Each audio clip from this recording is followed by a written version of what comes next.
All right. Well, I see over 20 people here already, which is great. So I'll get us started by just welcoming everyone to this call. So if you're attending this call for the first time, we hold this industry-wide call every month for really any company that wants to participate in the cultivated meat value chain.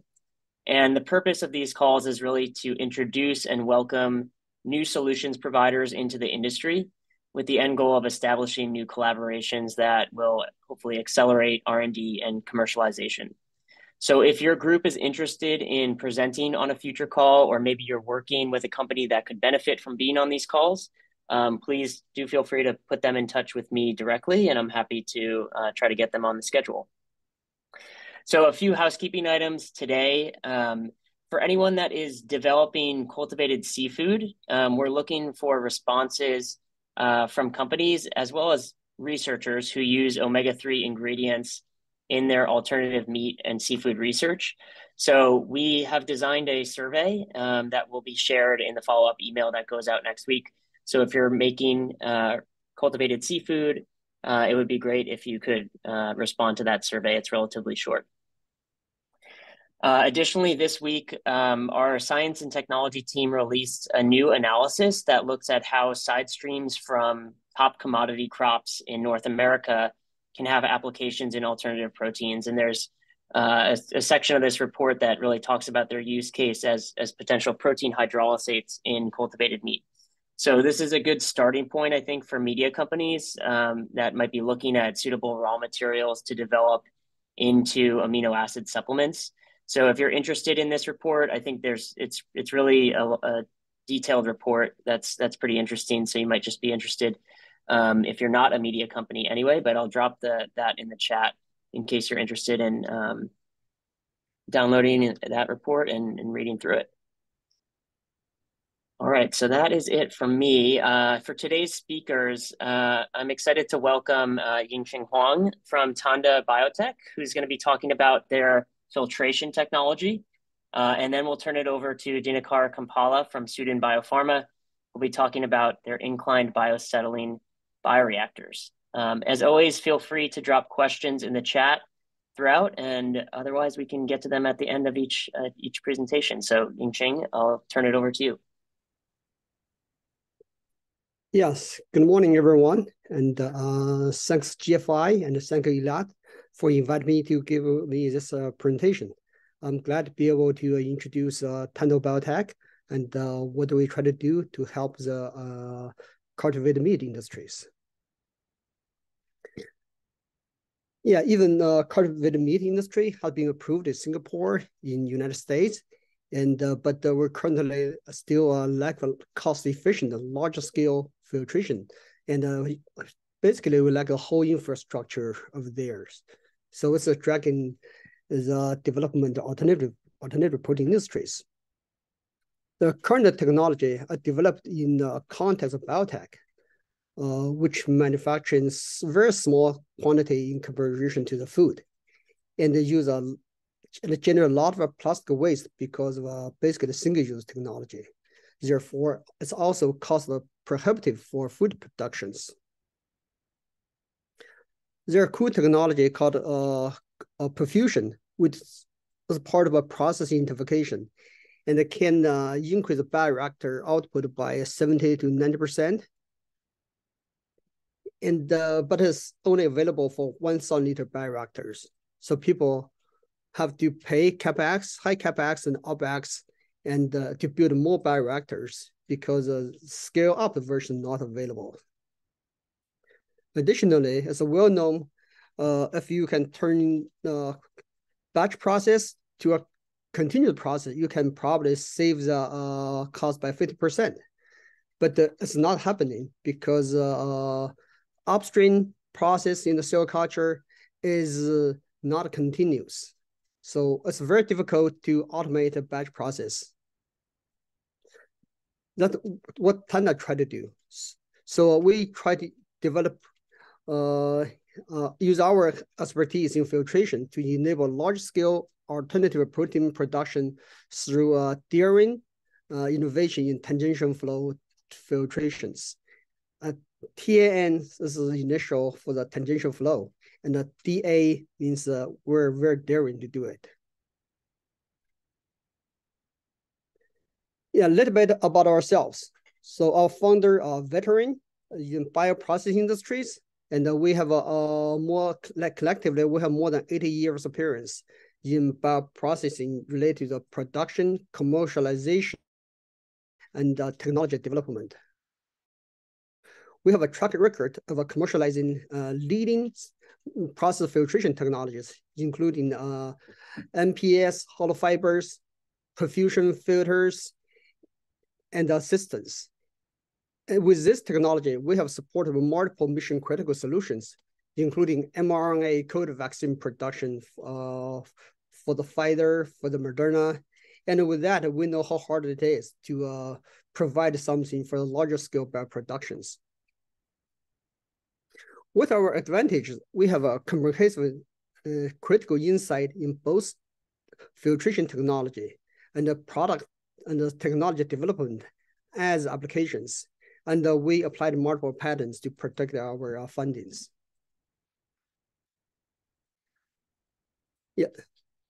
So we have a lot of technology under development, but today we're more focused on larger scale perfusions, which are critical for scale up and for cost productions. So currently, what's missing is a productivity and also the cost.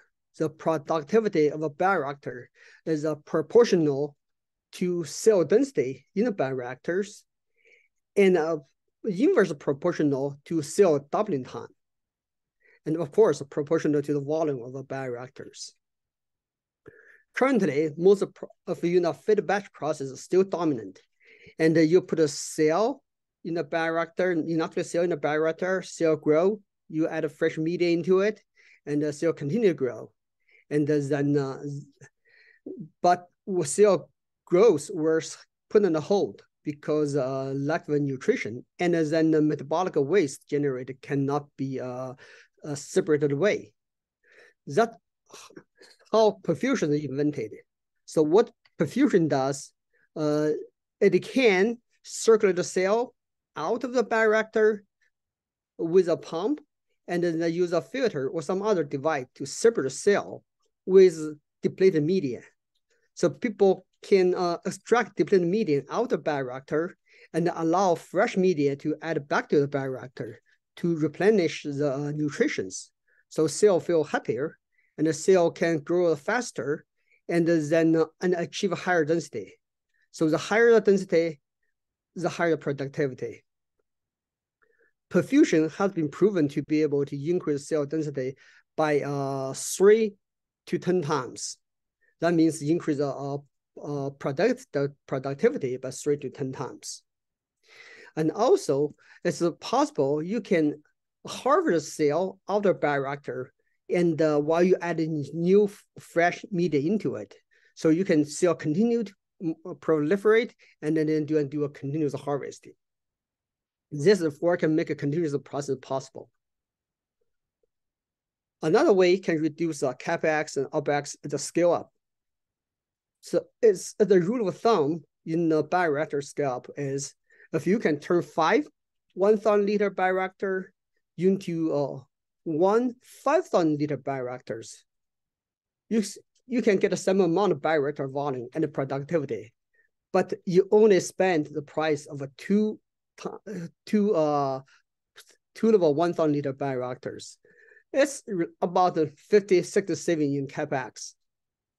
However, due to the technology limitation, scale large perfusion technology, largest perfusion technology can only support up to 1,000 liter bioreactors. There are a few reasons why it cannot scale up. First one is a lack of a large, sterile, cell-friendly pumps. So cells are fragile, regular pump doesn't work. And then the pump system have to be able to operate in a protect sterility over extended time. It's not very easy to do it. The largest sterile pump currently possible is probably 200 liter per minute. Second, making larger sterile filter that can work for a long time. It's also hard. So we know how hard it is when we support a filter for mRNA vaccines. The risk of filter failure is exponentially to the size of a filter. Larger filter, the more risky it is. And also, currently use a single technology, use a single-use connecting parts to tubing, stereo connectors, connect the bioreactor to the perfusion devices. So currently, the largest device can only be able to support 1/2 inch tubings, while large bioreactor need more than that. But if you can use stainless steel, it will not be a problem. And of course, and with current technology use a larger amount of plastics. That's too expensive. With this drawback in mind, we start to think about what kind of technology works for the perfusion for the food industries. In the talk about the filters, the filter has to be reusable so you can eliminate plastic waste and cut consumables. And your filter has to have a high efficiency. So you don't need a large surface area to process some amount of materials. And also in TFF filtration, there's a concept called cross-flow. Cross-flow means the recirculation flow needed to clean the membrane surface to prevent membrane from clogged. So the filter need to have a low requirement and the cross flows. The next innovation will be the system. The system ideally need to be automated and ideally be able to regenerate the membrane and throw a backflush or throw a cleaning in place.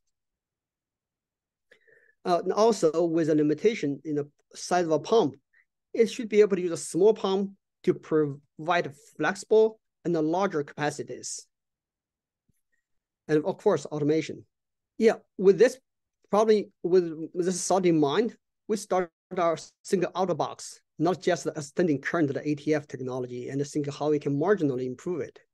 So we start with high flux, reusable tubular membranes, like ceramic membrane or other membranes, has a thick wall, mechanically very strong, and use a ceramic membrane as an example. It's a proven reusable in food and beverage industries, and it can tolerate high temperature in autoclave, and also can tolerate harsh chemicals.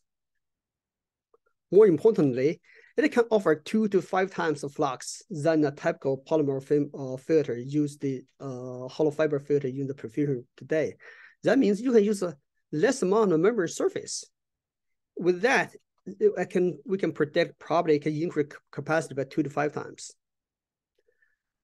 But the drawback for the ceramic membrane, it's has a larger membrane tube, has a larger lumen ID, need a larger recirculation rate.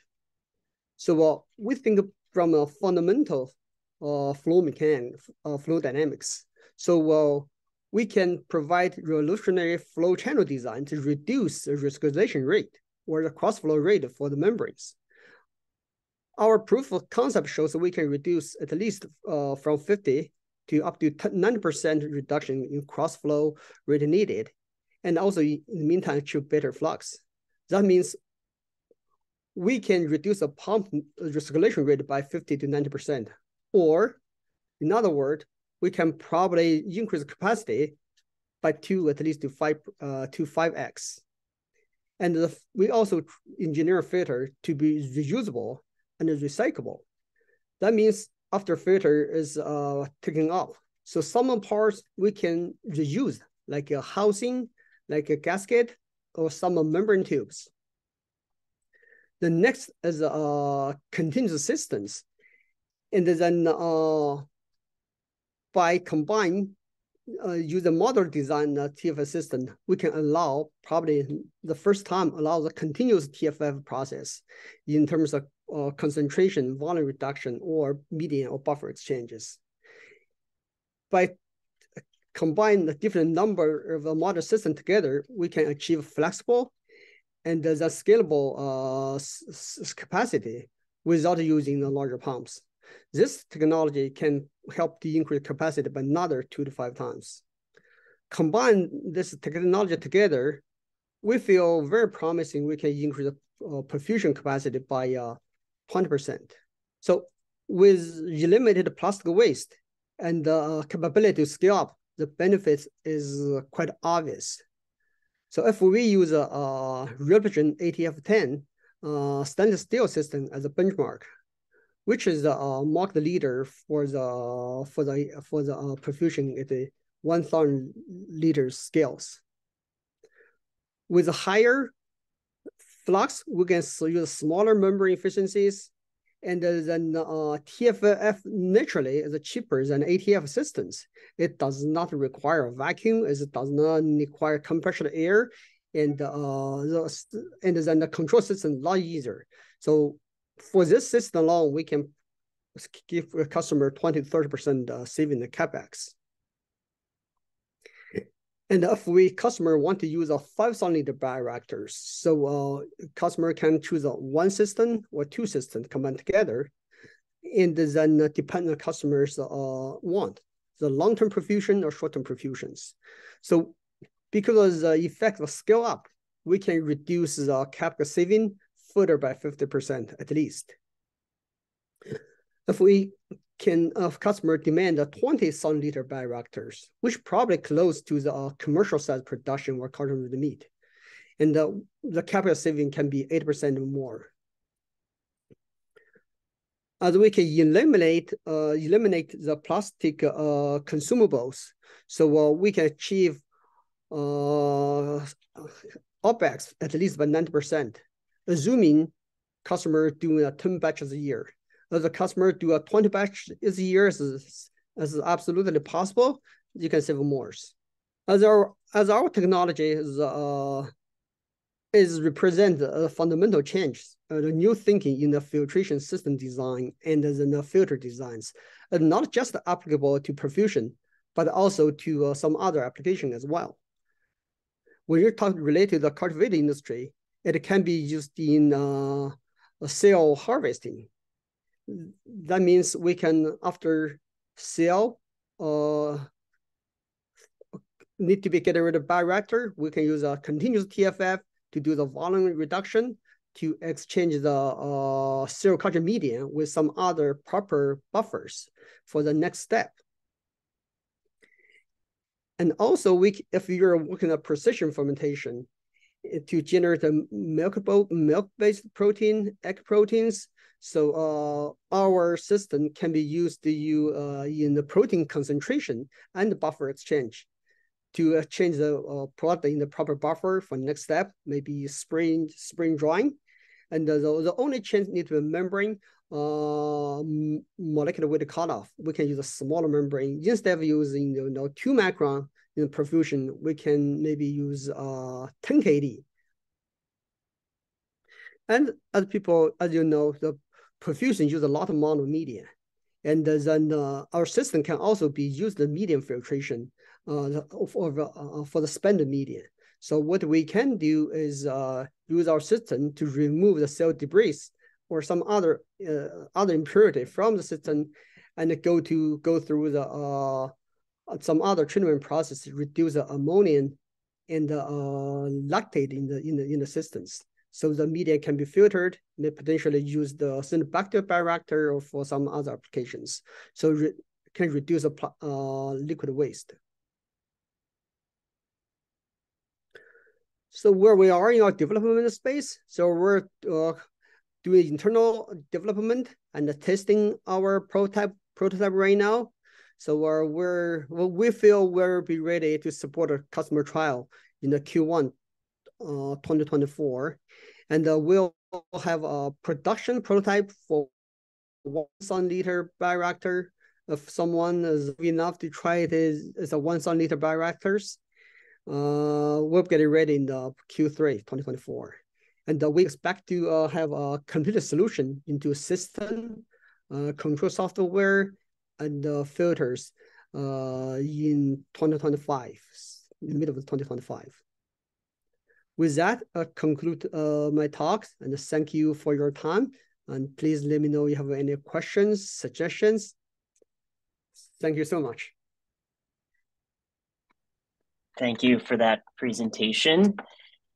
And yeah, it's great to see companies starting to work on these solutions that are definitely going to be needed as the industry scales up.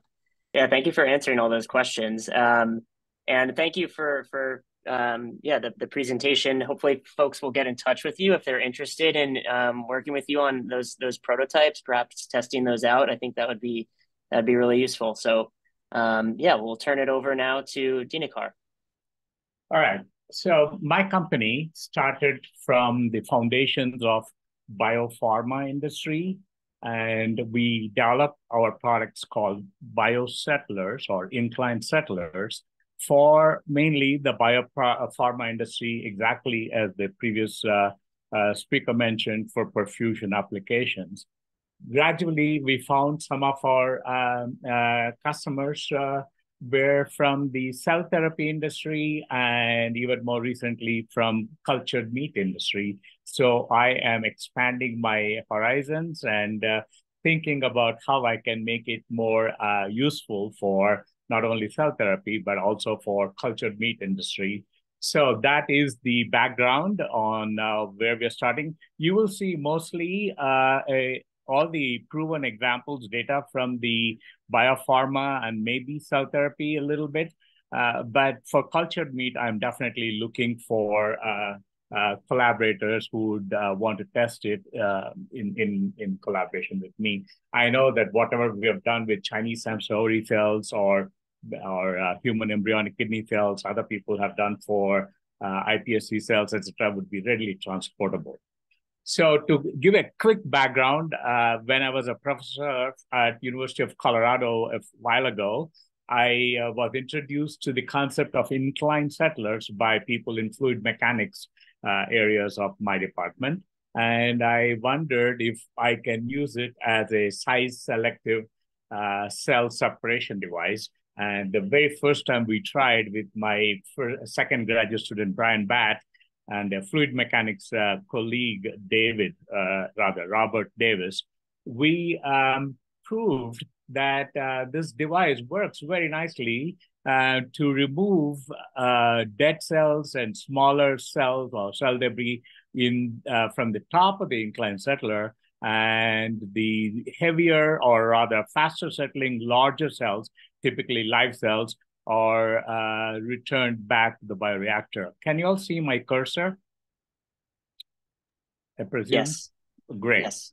So this inclined settler is an alternative, my preferred alternative, to a typical microfiltration membrane for a couple of reasons. One, it has no barriers and cells will not clog anything here. There's no membrane here.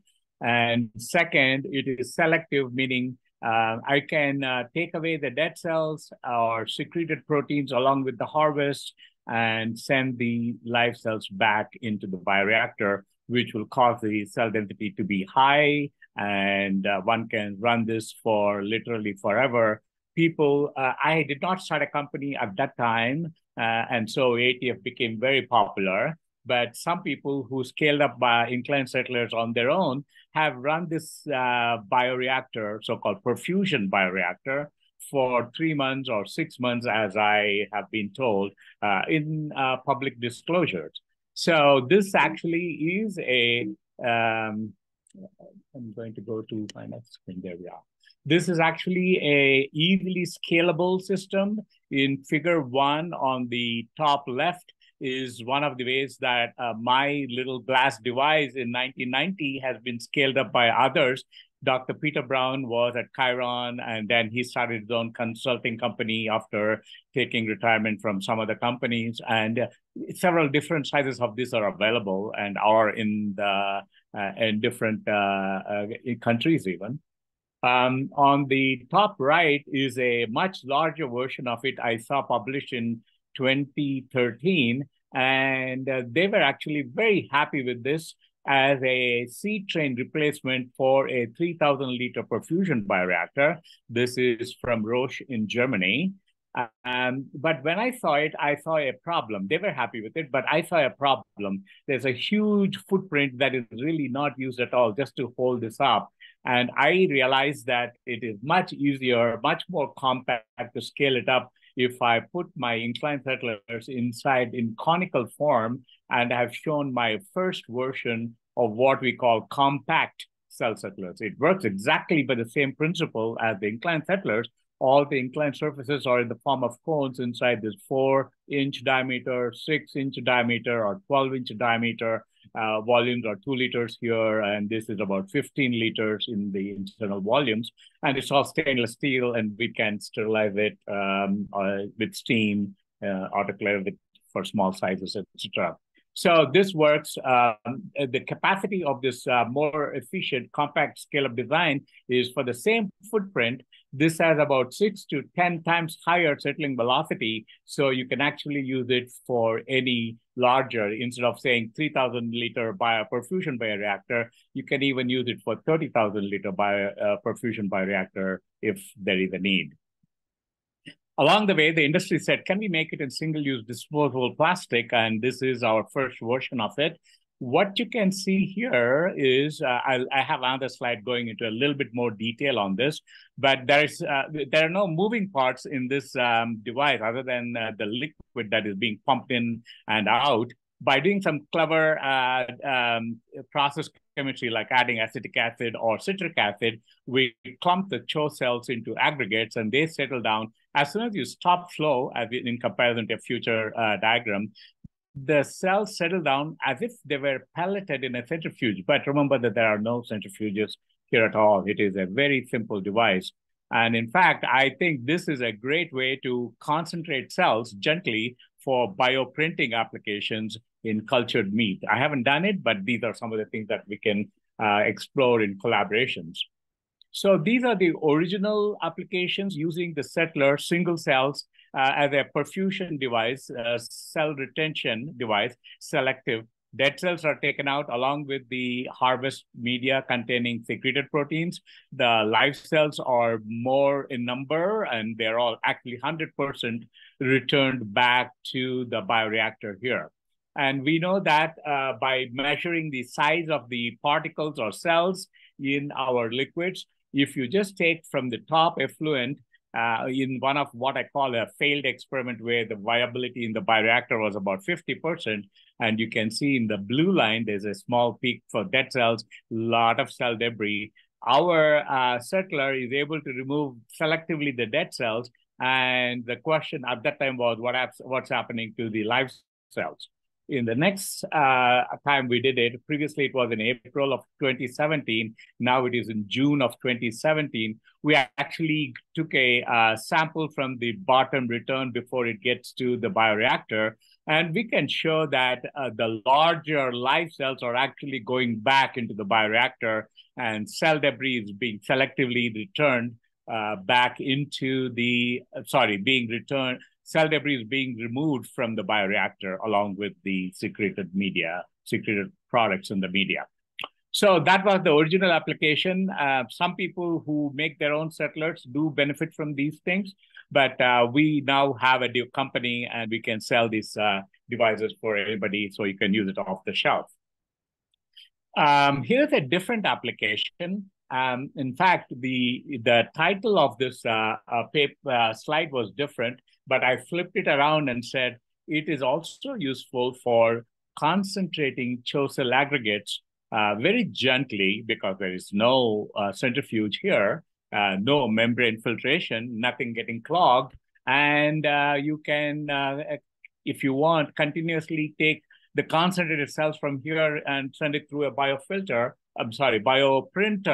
and the spent media can be removed like this. So the other application we had was to collect antibodies through here. But if you're more interested in the cells, we have a very concentrated cell pellet when you stop the flow. If you don't stop the flow, it will continuously flow into potentially a bioprinter. So as I was talking about these things, other people started buying our settlers, particularly Sema Therapeutics, before it got acquired by Vertex Cell Therapies. we're interested in harvesting beta cell islets from iPSC cultures. And so that is when I thought, this could be useful for cell therapy applications. And at a conference from, let's say, Advanced Regenerative Manufacturing Institute, we found a collaborator who had a pain point, and I'll get to it in the next slide or two. And we think there are many other applications, including, for example, microcarrier beads can be easily removed from any MSC cells that have been grown to confluence on them and then detached from them. And there are many, many applications I can think of. All of these are in cell therapy. So this is a different audience. My hope is to convince you that it is also useful in the cultured meat industry. So along the way, we have changed this design so that it can be made bigger, like longer and even longer. And we have, instead of a 1,500 milliliter, we have a 2,000 milliliter biocircular instead of 500, which is exploded in view, showing the internal inclined settling surfaces in the form of stacked cones. We also have, and you will see it in the next slide or so, 250 milliliter biocircular. So here is the problem or pain point that Pluristyx company, which specializes in induced pluripotent stem cells, their product is ready to differentiate cell clusters or organoids. When they were growing it in a popular vertical wheel bioreactor, which has a well-defined low shear pattern, and so stem cells are not subjected to high shears of an impeller or an agitator. So it had many advantages. But its problem was when they were taking samples, or the stem cell cultures clearly need frequent media replacements because of growth factors not being very functional for more than a few days. So after day 3 or so, they have to stick in a pipette and take out the liquid. And they found that the media contained all the aggregates as well. And that was their pain point. And they asked me, can my settler do that? And they were dealing with smaller volumes, like 500 milliliter bioreactor. So I gave them a tiniest version of the settler we made, same diameter as before, but this is 250, a little bit shorter. It had about 8 cones or so inside. Instead of a vertical wheel, they had transferred it into a spinner flask, and they were taking samples from whatever is coming down here, what I call bottom return, taking samples from whatever is on the top perfusate, or I call it top effluent. So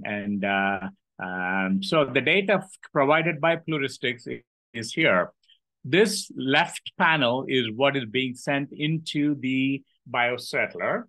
It has a mixture of organoids and single cells, cell debris. Single cells, it turns out, is not desirable for them because it might be a hallmark of a differentiated cell population rather than stem cell population. And clearly, nobody wants the cells, debris or dead cells. So the bottom is really enriched with the organoids. And the top effluent contains mostly single cells or maybe very tiny pellets or tiny clusters. But the size bar, this is 500, this is probably less than 50.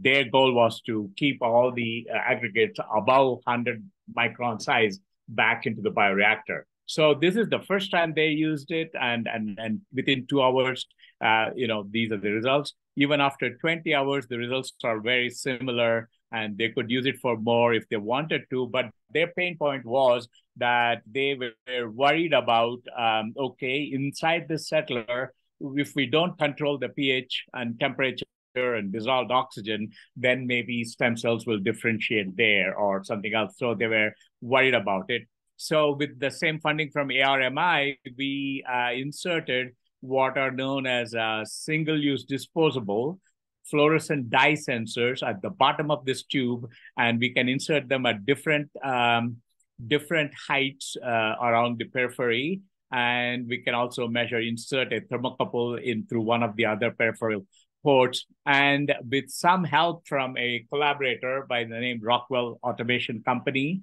as a cost share partner for this ARMI grant, we were able to, you will see in the next slide, how we can control temperature and pH.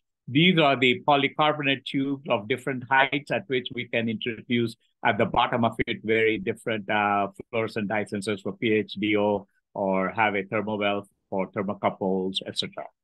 So this is the expanded view. And what you can see is there's a lot of stacked cones. We can scale it up any way we want. And this becomes relevant when we come back to cultured meat industry. I'll talk about in a few more minutes. This is the proof. You can see a lot of stacked cones with some kind of controllers in here and tubing and a user interface. And this is a few days later. This is at the time of the inoculum. This is a few days later. And we were doing CHO cells, which are in suspension. But now we are growing the HEK cells, which take both suspension or adherent surfaces. And the cones can be made porous if you want, using things like porous 3D printed polylactic acid, or maybe in cultured meat industry, one can use, let's say, molded edible fibrous material left from mushrooms, or the material can be anything you want, and you can have cells growing on top and through the porosity of these inclined surfaces. This slide shows pretty much like what is the pH here, the temperature, the dissolved oxygen, how we are improving the control of it by alternately feeding either air or oxygen as needed. All this is automated by Rockwell Automation. And with this, we really don't need to pay attention to the daily operations. We have run it for 43 days until some vacation came along, or maybe it got contaminated due to media switch. I don't remember the exact details. This was during a vacation. I can see this gap. And this gap, I was lazy to go to the lab on a weekend, I think.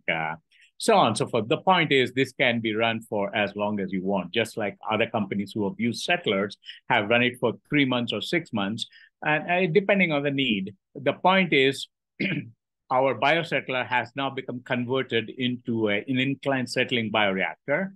We can continuously remove the medium, we can continuously perfuse the fresh medium, and we can remove any dead cells, cell debris, etc., that are loosely floating around. And if our cells are growing attached onto the top of the cones, then we definitely have a concentrated cell mass growing in here, growing inside the ISB.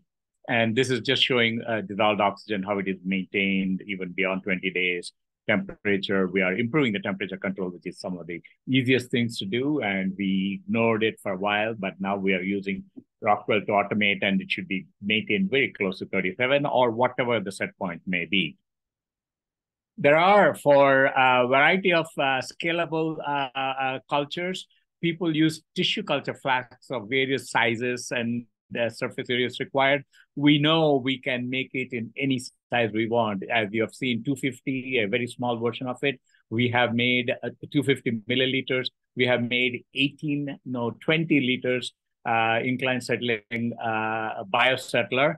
We can easily put probes into this and make it into an inclined settling bioreactor. So this is ready for use in the cultured meat industry.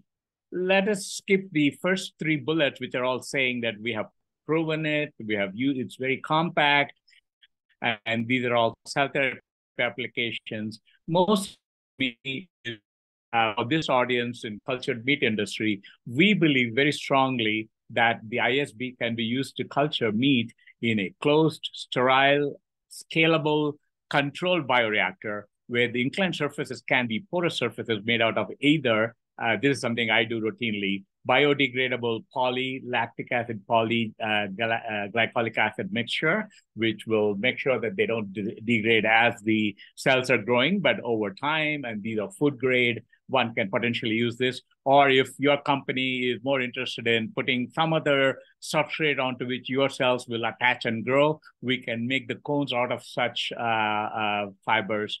And so cells will grow in 3D throughout the cones and also grow out away from the cones. And during the growth process, you have a media that is circulating through the cones, the pH and DO are maintained, temperatures maintained. So this would be a great way to scale up cultured meat.